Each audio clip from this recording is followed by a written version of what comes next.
गण सर्वे कारज सारियु जेणे संत कर्या प्रसन्न एवा संत शिरोमणि घणी घणी शू कहू वात तेवु नथी त्रिलोकमा संत समतुल्य साक्षात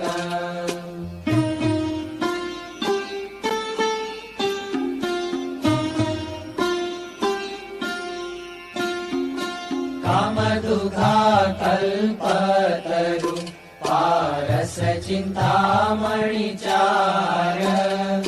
संत समान एके नहीं मैं मन मा कर्यो विचार अल्प सुख हे मार